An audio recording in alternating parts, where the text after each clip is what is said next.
And thank you for joining me for tonight, episode 4 of The Plague. We left off in the middle of page 40, and we pick up where we left off. Next day, by dint of a persistence that many thought ill-advised, Rio persuaded the authorities to convene a health committee at the prefect's office. People in town are getting nervous, that's a fact, Dr. Richard admitted. And of course all sorts of wild rumors are going round. The prefect said to me, "Take prompt action if you like, but don't attract attention." He personally is convinced that it's a false alarm. Rio gave Castell a lift to the prefect's office. "Do you know," Castell said when they were in the car, "that we haven't a grain of serum in the whole district?" "I know. I ran up the depot." The director seemed quite startled. It'll have to be sent from Paris." "Well, let's hope they're quick about it." "I sent a wire yesterday," Rio said. The prefect greeted them amiably enough, but one could see his nerves were on edge. "Let's make a start, gentlemen," he said. "Need I review the situation?" Richard thought that wasn't necessary. He and his colleagues were acquainted with the facts. The only question was, what measures should be adopted? "The question," old Castell cut in almost rudely, "is to know whether it's plague or not." Two or three of the doctors present protested. The others seemed to hesitate. The prefect gave a start and hurriedly glanced toward the door to make sure it had prevented this outrageous remark from being overheard in the corridor. Richard said that in his opinion the great thing was not to take an alarmist view. All that could be said at present was that we had to deal with a special type of fever, with inguinal complications. In medical science, as in daily life, it was unwise to jump to conclusions. Old Castell, who was placidly chewing his draggled yellow mustache, raised his pale bright eyes and gazed at Ria. Then, after sweeping the other members of the committee with a friendly glance, he said that he knew quite well that it was the plague, and needless to say, he also knew that, were this to be officially admitted, the authorities would be compelled to take very drastic steps.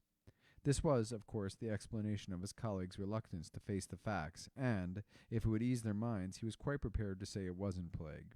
The prefect seemed ruffled, and remarked that, in any case, this line of argument seemed to him unsound. "The important thing," Castell replied, "isn't the soundness or otherwise of the argument, but for it to make you think." Rieux, who said nothing so far, was asked for his opinion. "We are dealing," he said, "with a fever of a typhoidal nature, accompanied by vomiting and buboes. I have incised these buboes and had the pus analyzed. Our laboratory analyst believes he has identified the plague bacillus, but I am bound to add that there are specific modifications that don't quite tally with the classic description of the plague bacillus." Richard pointed out that this justified a policy of wait and see. Anyhow, it would be wise to await the statistical report on the series of analyses that had been going on for several days. "When a microbe," Rio said, "after a short intermission can quadruple in 3 days' time the volume of the spleen, can swell the mesenteric ganglia to the size of an orange, and give them the consistency of gruel, a policy of wait and see is, to say the least of it, unwise. The foci of infection are steadily extending. Judging by the rapidity with which the disease is spreading, it may well, unless we stop it, kill off half the town before 2 months are out. That being so, it has small importance whether you call it plague or some rare kind of fever. The important thing is to prevent its killing off half the population of this town." Richard said it was a mistake to paint too gloomy a picture, and moreover the disease hadn't been proved to be contagious. Indeed, relatives of his patients living under the same roof had escaped it.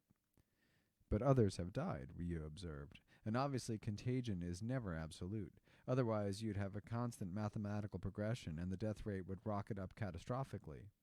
It is not a question of painting too black a picture. It is a question of taking precautions." Richard, however, summing up the situation as he saw it, pointed out that if the epidemic did not cease spontaneously, it would be necessary to apply the rigorous prophylactic measures laid down in the code. And to do this, it would be necessary to admit officially that plague is broken out. But of this there was no absolute certainty. Therefore, any hasty action was to be deprecated. Ria stuck to his guns. "The point isn't whether the measures provided for it in the code are rigorous, but whether they are needful to prevent the death of half the population. All the rest is a matter of administrative action, and I needn't remind you that our Constitution has provided for such emergencies by empowering prefects to issue the necessary orders." "Quite true," the prefect assented, "but I shall need your professional declaration that the epidemic is one of plague." If we don't make that declaration, Ria said, there's a risk that half the population will be wiped out. Richard cut in with some impatience. The truth is that our colleague is convinced it's plague. His description of the syndrome proved it. Ria replied that he had not described a syndrome, but merely what he'd seen with his own eyes. And what he'd seen was buboes and high fever accompanied by delirium, ending fatally within 48 hours. Could Dr. Richard take the responsibility of declaring that the epidemic would die out without the imposition of rigorous prophylactic measures? Richard hesitated, then fixed his eyes on Ria. Please answer me quite frankly. Are you absolutely convinced it's plague? You're stating the problem wrongly. It is not a question of the term I use. It's a question of time. Your view, I take it, the prefect put in, is this. Even if it isn't plague, the prophylactic measures enjoined by law for coping with the state of plague should be put into force immediately. If you insist on having a view that conveys it accurately enough. The doctors confabulated. Richard was their spokesman. It comes to this. We are to take the responsibility of acting as though the epidemic were plague. This way of putting it met with general approval. It doesn't matter to me, Ria said, how you phrase it. My point is that we should not act as if there were no likelihood that half the population would be wiped out, for then it would be. Followed by scowls and protestations, Ria left the committee room. Some minutes later, he was driving down a back street redolent of fried fish and urine. A woman screaming in agony, her groin dripping blood, stretched out her arms toward him. On the day after the committee meeting, the fever notched another small advance. It even found its way into the papers, but discreetly. Only a few brief references to it were made. On the following day, however, Rieu observed that small official notices had been put up about the town, though in places where they would not attract much attention. It was hard to find in these notices any indication that the authorities were facing the situation squarely. The measures enjoined were far from draconian, and one had the feeling that many concessions had been made to a desire not to alarm the public. The instructions began with a bald statement that a few cases of a malignant fever had been reported in Iran. It was not impossible as yet to say if this fever was contagious. The symptoms were not so marked as to be really perturbing, and the authorities felt sure they could rely on the townspeople to treat the situation with composure. Nonetheless, guided by a spirit of prudence that all would appreciate, the prefect was putting into force some precautionary measures. If these measures were carefully studied and properly applied, they would obviate any risk of an epidemic. This being so, the prefect felt no doubt that everybody in his jurisdiction would wholeheartedly second his personal efforts. The notice outlined the general program that the authorities had drawn up.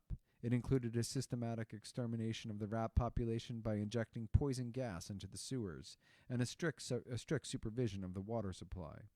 The townspeople were advised to practice extreme cleanliness, and any who found fleas on their persons were directed to call at the municipal dispensaries. Also, heads of households were ordered to promptly report any fever case diagnosed by their doctors and to permit the isolation of sick members of their families in special wards at the hospital.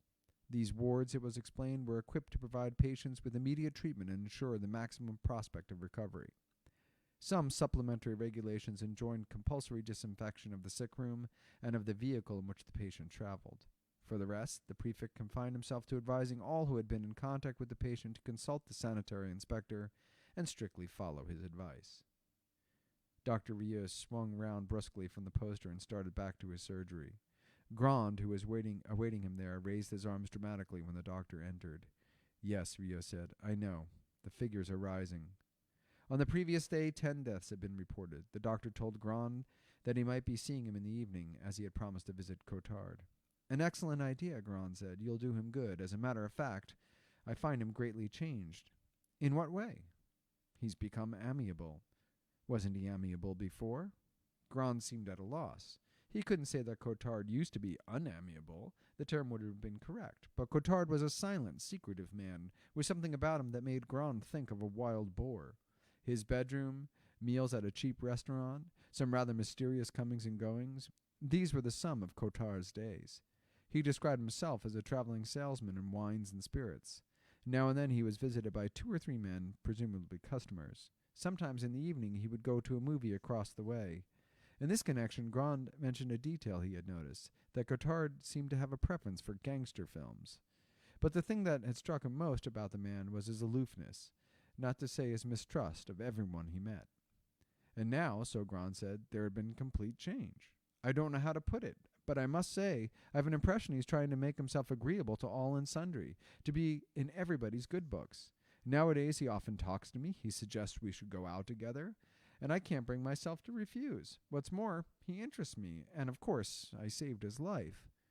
Since his attempt at suicide, Cottard had had no more visitors.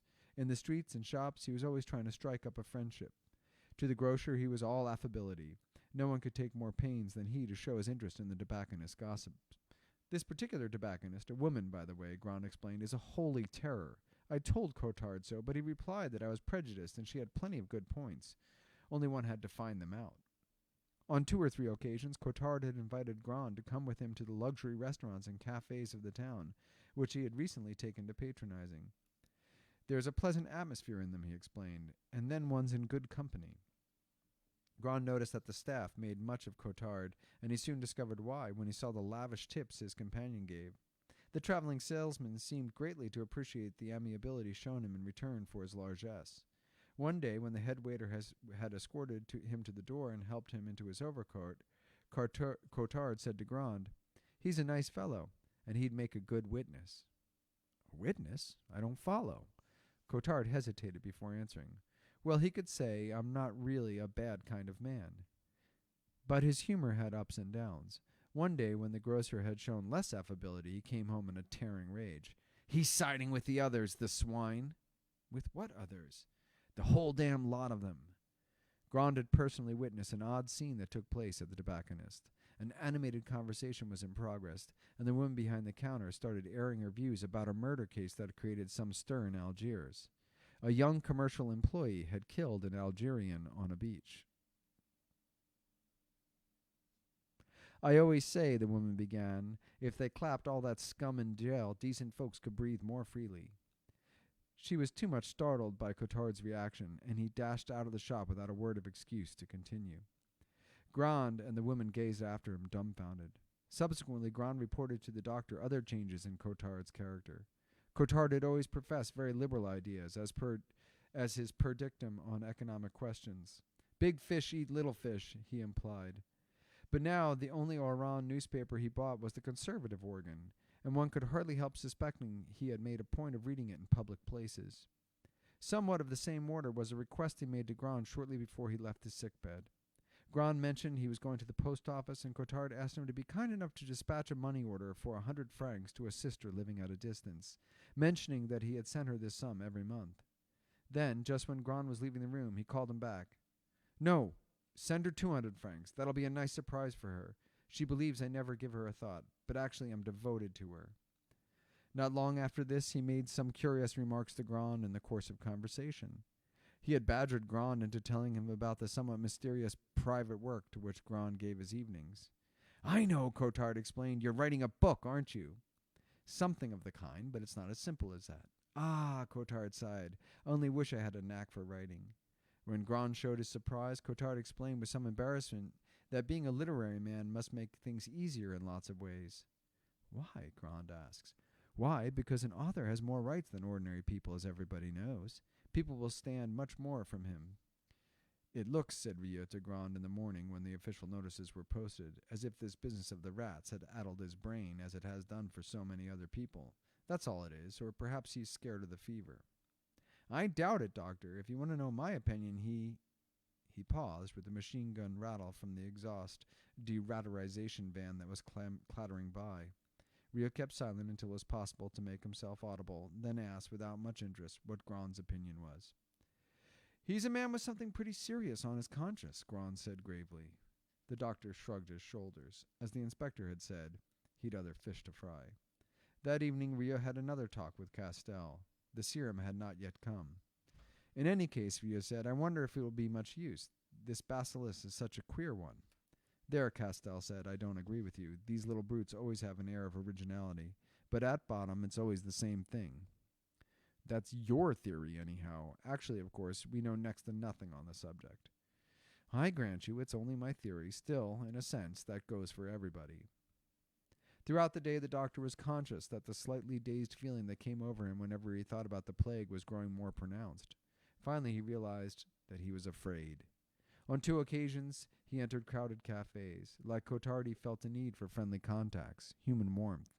A stupid instinct, Rio told himself. Still, it served to remind him that he'd promised to visit the traveling salesman.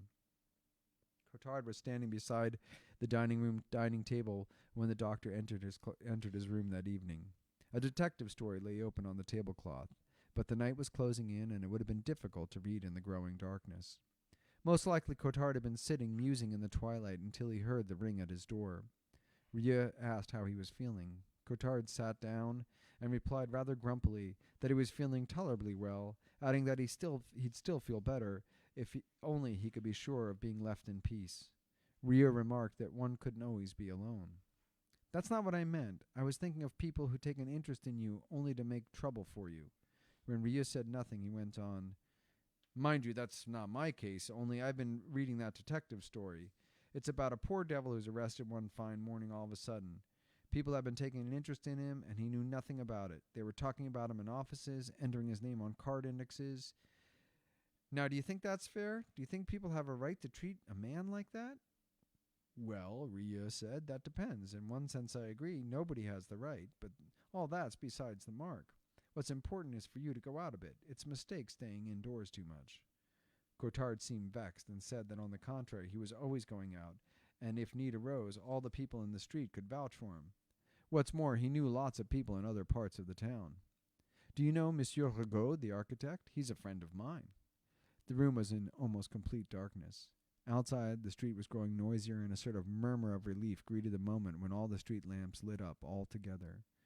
Rieux went out on the balcony, and Cottard followed him. From the outlying districts, as happens every evening in our town, a gentle breeze wafted a murmur of voices, swells of roasting meat, a gay, perfumed tide of freedom sounding on its way, as the streets filled up with noisy young people released from shops and offices. Nightfall, with its deep, remote baying of unseen ships, the rumor rising from the sea, and the happy tumult of the crowd. That first hour of darkness, which in the past had always had a special charm for Rieux, seemed today charged with menace, because of all he knew. "How about the turning on the lights?" he suggested when they went back into the room. After this had been done, the little man gazed at him, blinking his eyes. "Tell me, doctor, suppose I fell ill, would you put me in your ward at the hospital?" "Why not?" Cottard then inquired if it ever happened that a person in a hospital or a nursing home was arrested. Rieux said that it had been known to happen, but it all depended on the invalid's condition. "You know, doctor," Cottard said, "I have confidence in you." Then he asked the doctor if he'd be kind enough to give him a lift as he was going into town. In the center of town, the streets were already growing less crowded and the lights fewer. Children were playing in front of doorways. At Cottard's request, the doctor stopped his car beside one of the groups of children. They were playing hopscotch and making a great deal of noise. One of them, a boy with sleek, neatly parted hair and a grubby face, stared hard at Rieux with bright, bold eyes. The doctor looked away. Standing on the sidewalk, Cottard shook his head. He then said in a hoarse, rather labored voice, casting uneasy glances over his shoulder, "Everybody's talking about an epidemic. Is there anything about it, doctor?" "People always talk," Rieux replied. "That's only to be expected." "You're right. And if we have 10 deaths, they'll think it's the end of the world. But that's not what we need here." The engine was ticking over. Rieux had his hand on the clutch, but he was looking again at the boy, who was still watching him with an oddly grave intentness. Suddenly, unexpectedly, the child smiled, showing all his teeth. "Yes, and what do we need here?" Rieux asked, returning the child's smile. Abruptly, Cottard gripped the door of the car, and as he turned to go, almost shouted in a rageful, passionate voice, "An earthquake! A big one!" There was no earthquake, and the whole of the following day was spent, so far as Rieux was concerned, in long drives to every corner of the town, in parleying with the families of the sick and arguments with the invalids themselves. Never had Rieux known his profession to weigh on him so heavily. Hitherto his patients had helped to lighten his task. They gladly put themselves into his hands. For the first time the doctor felt they were keeping aloof, wrapping themselves up in their malady with a sort of bemused hostility. It was a struggle to which he wasn't yet accustomed. And when, at 10 that evening, he parked his car outside of his old asthma patient, his last visit of the day, it was an effort for Rieux to drag himself from his seat. For some moments he lingered, gazing up the dark street, watching the stars appear and disappear in the blackness of the sky. When Ria entered the room, the old man was sitting up in bed, at his usual occupation, counting out dried peas from one pan to another. On seeing his visitor, he looked up, beaming with delight. "Well, doctor, it's cholera, isn't it?" "Where on earth did you get that idea from?" "It's in the paper, and the radio said it too."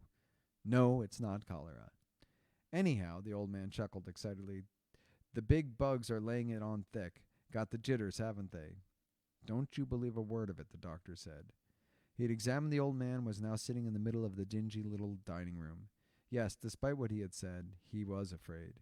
He knew that in this suburb alone, 8 or 10 unhappy people, cowering over their buboes, would be awaiting his visit next morning. In only 2 or 3 cases had the incision of buboes caused any improvement. For most of them it would mean going to the hospital, and he knew how poor people felt about hospitals. "I don't want them trying their experiments on him," he had said the wife of one of his patients. But he wouldn't be experimented on, he would die, that was all. That the regulations now in force were inadequate was lamentably clear. As for the specially equipped wards, he knew what they amounted to: 2 outbuildings from which the other patients had been hastily evacuated, whose windows had been hermetically sealed, and round which a sanitary cordon had been set. The only hope was that the outbreak would die a natural death. It certainly wouldn't be arrested by the measures the authorities had so far devised. Nevertheless, that night the official communiqué was still optimistic. On the following day, Ransdok announced that the rules laid down by the local administration had won general approval, and already 36 sick persons had reported. Castell rang up Ria. "How many beds are there in the special wards?" 80. "Surely there are more than 30 cases in the town." "Well, don't forget there are 2 sorts of cases, those who take fright, and they're the majority, who don't have time to do so." "I see. Are they checking up on the burials?" "No, I told Richard over the phone that energetic measures were needed, not just words. We'd got to set up a real barrier against the disease, otherwise we might as well just do nothing." "Yes, and what did he say?" "Nothing doing. He hadn't the powers. In my opinion, it's going to get worse."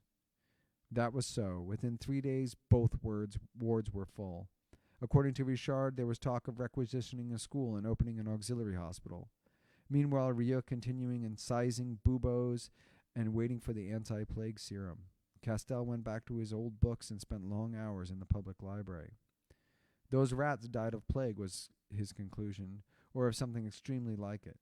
And they've loosed on the town tens of thousands of fleas, which will spread the infection in geometrical progression until it's checked in time." Rio said nothing. About this time the weather appeared set fair, and the sun had drawn up the last puddles left by the recent rain. There was a serene blue sky flooded with golden light each morning, and with sometimes a drone of planes in the rising heat, all seemed well with the world. Yet within 4 days the fever had made 4 startling strides: 16 deaths, 24, 28, and 32. On the 4th day, the opening of the auxiliary hospital in the premises of the primary school was officially announced. The local population, who had so far made a point of masking their anxiety by facetious comments, now seemed tongue-tied and went on their ways with gloomy faces. Ria decided to ring up the prefect. "The regulations don't go anywhere near far enough." "Yes," the prefect replied, "I've seen the statistics and, as you say, they're most perturbing." "They're more than perturbing, they're conclusive." "Well, I'll ask the government for orders." When Ria next met Castell, the prefect's remark was still rankling. "Orders?" he said scornfully, "when what's needed is imagination." "Any news of the serum?" "It'll come this week."